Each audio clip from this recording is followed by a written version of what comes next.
नमस्कार व्यूअर्स, स्वागत है आपका आपके अपने ही चैनल नॉलेजेबल अभियंता में।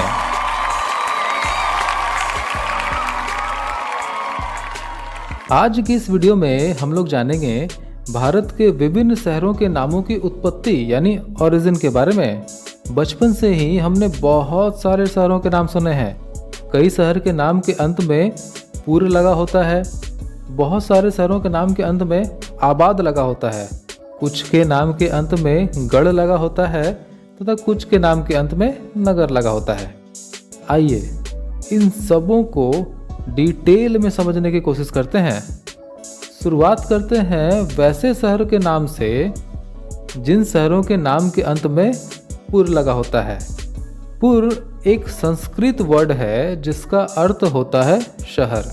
एग्जाम्पल लेते हैं, क्योंकि ये संस्कृत वर्ड है इसलिए सदियों से इस पुर शब्द का इस्तेमाल भारत में होता रहा है। महाभारत काल में हस्तिनापुर नामक एक राज्य था जिसके सम्राट राजा धृतराष्ट्र थे, जिनकी पत्नी गांधारी थी। हस्तिनापुर का जो नाम था वो हस्तिना और पुर को जोड़ के बना हुआ है। हस्तिना का अर्थ होता है हाथी और पुर का अर्थ होता है शहर, यानी हस्तिनापुर का अर्थ हुआ हाथियों का शहर, द सिटी ऑफ एलिफेंट। अब आधुनिक भारत के कुछ ऐसे शहरों के नामों के बारे में जानते हैं जिनके नाम के आगे पुर लगा हुआ है। शुरुआत करते हैं जयपुर से। जयपुर का नाम महाराजा सवाई जयसिंह के नाम पर रखा गया था। सवाई जयसिंह के नाम का जय और उसके आगे लगा हुआ है पुर, यानी जय का शहर, जिस कारण इस शहर का नाम बना जयपुर। अगला एक शहर है जिसका नाम है कानपुर। कानपुर को अगर सही से उच्चारण किया जाए तो ये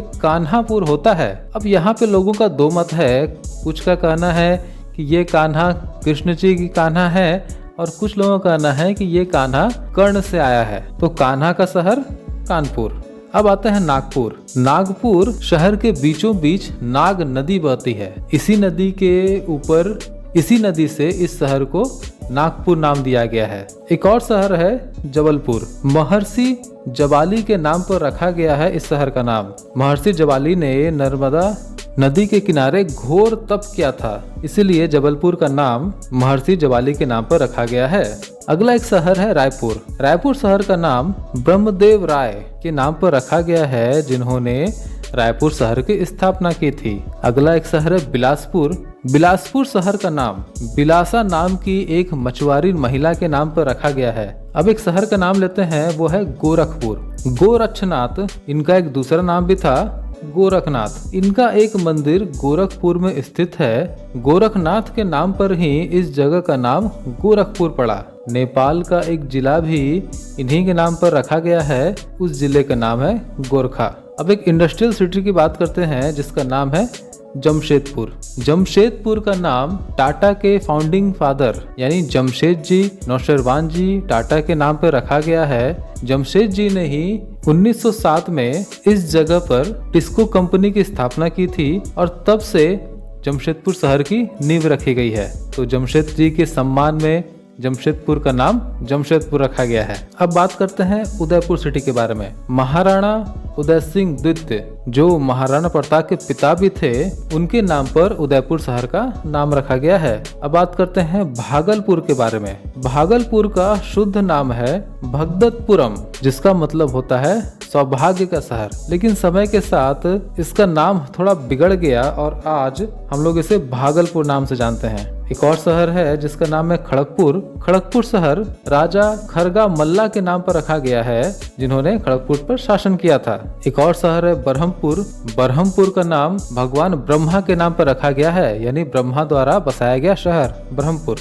एक शहर है कोल्हापुर। कोल्हासुर नामक एक राक्षस था। देवी ने इस राक्षस का वध किया और राक्षस की अंतिम इच्छा ये थी कि जिस जगह पे ये प्राण त्याग रहा है उस जगह का नाम इसके नाम पर रख दिया गया है, इसलिए कोल्हापुर का नाम कोल्हासुर राक्षस के नाम पे रखा गया है। अब बात करते हैं कांचीपुरम के बारे में। कांची का अर्थ होता है ब्रह्मा, आंची का अर्थ होता है पूजा और पुरम का अर्थ तो आप जानते ही हैं शहर, यानी वैसा शहर जहां ब्रह्मा की पूजा की जाती है। इसलिए कांचीपुरम का नाम ब्रह्मा जी के नाम पर रखा गया है। अब बात करते हैं तिरुवनंतपुरम की। तिरु जो कि एक आदर सूचक शब्द है मलयालम भाषा में, जिस तरह से हिंदी में हम लोग श्रीमान शब्द का उपयोग करते हैं, मलयालम में तिरु कहा जाता है। अनंत शब्द का मतलब होता है जो भगवान अनंत को डिनोट करता है, और पुरम यानी कि निवास स्थान यानी कि शहर, इसलिए इन तीनों को जोड़ के बनता है तिरुवनंतपुरम यानी भगवान अनंत का शहर। अब बात करते हैं कुछ ऐसे शहरों के बारे में जिनके नाम के अंत में आबाद लगा हुआ है। आबाद एक अरबी शब्द है जिसका मतलब होता है खुशहाल। एग्जाम्पल के तौर पर देखा जाए, एक शहर का नाम लेते हैं औरंगाबाद। औरंगाबाद शहर औरंगजेब के नाम पर रखा गया है, यानी औरंगजेब आबाद रहे औरंगाबाद। मुख्यतः मुगल शासन के दौरान कई शहरों का नाम को बदलकर किसी शासक के नाम के अंत में आबाद लगाकर उस शहर का नामकरण कर दिया गया था। आधुनिक भारत के कुछ ऐसे शहरों के बारे में जानते हैं जिस शहर के नाम के अंत में आबाद लगा हुआ है। शुरुआत करते हैं सिकंदराबाद से। निजाम सिकंदर जाह, जो कि हैदराबाद के तीसरे निजाम थे, उनके नाम पर सिकंदराबाद शहर का नाम रखा गया है, यानी सिकंदर आबाद रहे सिकंदराबाद। अब बात करते हैं अहमदाबाद के बारे में। अहमदाबाद शहर का नाम अहमद शाह के नाम पे रखा गया है, जो गुजरात सल्तनत के रूलर थे, और अहमदाबाद शहर का पुराना नाम है कर्णावती। अब बात करते हैं फरीदाबाद के बारे में। शेख फरीद बुखारी, जो कि मुगल शासक जहांगीर का कोषाध्यक्ष था, उसके नाम पर फरीदाबाद शहर का नाम रखा गया है। गाजियाबाद, गाजी उल दीन, जो मुगल सम्राट मोहम्मद शाह के वजीर थे, उनके नाम पर गाजियाबाद शहर का नाम रखा गया है। जहानाबाद, जहानारा औरंगजेब की बहन थी और उसके नाम पर जहानाराबाद यानी जहानारा आबाद रहे, पर धीरे धीरे जहानाराबाद जहानाबाद में बदल गया। मुरादाबाद, मुराद शाहजहां का पुत्र था और उसके नाम पर इस शहर का नाम बदलकर मुरादाबाद कर दिया गया है, यानी मुराद आबाद रहे। अलाहाबाद, अलाहाबाद अगर नाम को देखें तो अल्लाह और आबाद यानी अल्लाह आबाद रहे। अलाहाबाद शहर का पुराना नाम प्रयाग था और फिर से उसे अपना पुराना नाम वापस लौटा दिया गया है और इसका अब नाम रखा गया है प्रयागराज। फिरोजाबाद, फिरोज शाह मनसब, जो कि अकबर के सेनापति थे, उनके नाम पर इस शहर का नाम फिरोजाबाद रखा गया है। फैजाबाद, फैज बख्श, जो मुगलों के समय में अवध के नवाब थे, उनके नाम पर इस जगह का नाम फैजाबाद रखा गया है, पर इसका नाम अब चेंज कर दिया गया है और पुराना नाम इसे वापस कर दिया गया है, यानी कि अयोध्या। अब बात करते हैं कुछ ऐसे शहरों के बारे में जिसका नामकरण हिंदू देवियों के नाम पर रखा गया है। शुरुआत करते हैं हमारी यानी भारत की कॉमर्शियल राजधानी यानी मुंबई से। मुंबई जो शब्द है वो दो शब्दों से बना हुआ है। सबसे पहला आता है मुंबा और सेकंड में आता है आई। इन दोनों को मिलकर बनता है मुंबई। मुंबा देवी मुंबई शहर की कुल देवी हैं, जिन्हें वहाँ बहुत ही पूजा जाता है। आई का मतलब मराठी में माँ कहलाता है, यानी मुंबा माँ, जिसे मुंबई के नाम से भी हम लोग जानते हैं। अगला शहर है चंडीगढ़। चंडीगढ़ शहर को माता चंडी देवी के नाम पर बसाया गया था। मंगलौर, मंगलौर शहर का नाम मंगला देवी के नाम पर रखा गया है। शिमला, शिमला शहर का नाम श्यामला देवी के नाम पर रखा गया है। कोलकाता, जिसे कालीकाता भी कहा जाते हैं, यह काली देवी के नाम पे रखा गया है। कन्याकुमारी, कन्याकुमारी भी कन्याकुमारी माता के नाम पे रखा गया है। मैसूर, मैसूर शहर का नाम महिषासुर मर्दनी माता के नाम पे रखा गया है।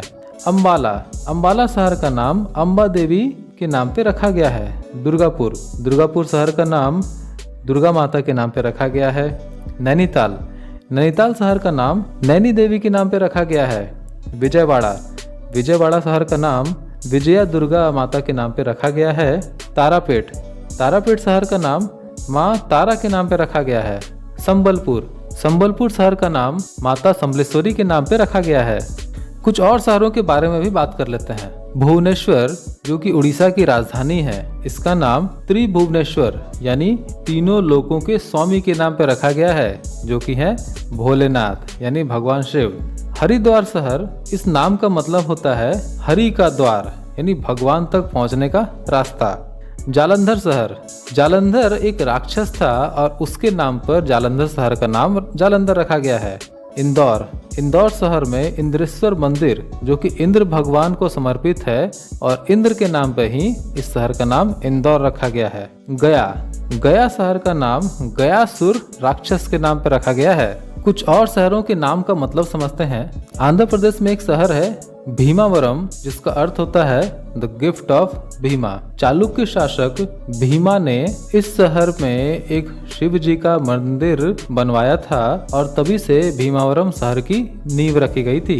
अगला शहर है दार्जिलिंग। तिब्बत भाषा में दोरजा का मतलब होता है थंडरबोल्ट यानी वज्र और लिंगा का मतलब होता है प्लेस यानी लैंड। तो दार्जिलिंग शहर का नाम का मतलब हुआ वज्र का स्थान। अगला शहर है वाराणसी यानी कि बनारस। वाराणसी शहर में दो नदियां बहती हैं, वरुणा और अस्सी। इन दोनों के नाम को मिलाकर इस शहर का नाम वाराणसी रखा गया है। देहरादून। डेरा का मतलब होता है घर और दून का मतलब होता है घाटी यानी घाटियों का शहर है ये देहरादून। अब आता है नासिक। माना जाता है कि लक्ष्मण जी ने शूर्पणखा की नाक यहीं काटी थी जिस कारण इस शहर का नाम नासिक पड़ा। जैसलमेर। यदुवंशी माहिक के वंशज रावल जैसल ने इस शहर की स्थापना की थी और उनके नाम पर इस शहर का नाम जैसलमेर पड़ा। भोपाल। राजा भोज ने भोजपाल शहर की स्थापना की थी जिसका नाम धीरे धीरे बिगड़कर भोपाल हो गया। जोधपुर। राठौर वंश के राजा राव जोधा ने इस शहर को बनवाया था और उनके नाम पर इस शहर का नाम जोधपुर पड़ा। गुरुग्राम जिसे गुड़गांव भी कहा जाता है, इसका असली और पुराना नाम गुरुग्राम ही है। महाभारत समय में युधिष्ठिर ने गुरु द्रोणाचार्य को यह ग्राम उपहार में दिया था और उनके नाम पर इस जगह का नाम गुरुग्राम रखा गया है। लोनावला। लेनी इसका अर्थ होता है केव यानी गुफाएं। अवेली का अर्थ होता है सीरीज यानी श्रृंखला। इसका मतलब लोनावला का अर्थ होता है गुफाओं की श्रृंखला। जम्मू। राय जम्मूलोचन ने इसकी स्थापना की थी तथा उनके नाम पर इस शहर का नाम जम्बूपुरा रखा गया और धीरे धीरे यह जम्मू बन गया। अब बात करते हैं इस वीडियो के अंतिम शहर के बारे में जो कि है गुवाहाटी। गोवा। संस्कृत शब्द गुवक से आता है जिसका अर्थ होता है सुपारी और हाटी जिसका अर्थ होता है पंक्ति यानी गुवाहाटी शहर का नाम का अर्थ हुआ सुपारी की पंक्ति। तो आज की जानकारी को यहीं विराम देते हैं। आशा करता हूँ आपको कुछ नया जानने का मौका मिला होगा। इस वीडियो में तो मैंने सिर्फ करीब 50 शहरों के ही नाम लिए हैं। भारत में तो हजारों शहर हैं। तो कभी किसी और वीडियो में दूसरे शहरों के बारे में बातचीत करेंगे, उनके नाम का अर्थ जानने की कोशिश करेंगे। अगर वीडियो आपको पसंद आई हो तो इसे अपने दोस्तों के साथ भी शेयर करें। इस वीडियो को लाइक करें और चैनल को सब्सक्राइब करें ताकि इसी तरह के इंटरेस्टिंग नॉलेज मैं हमेशा आपके पास पहुंचाता रहूं। वीडियो को अंत तक देखने के लिए धन्यवाद। जय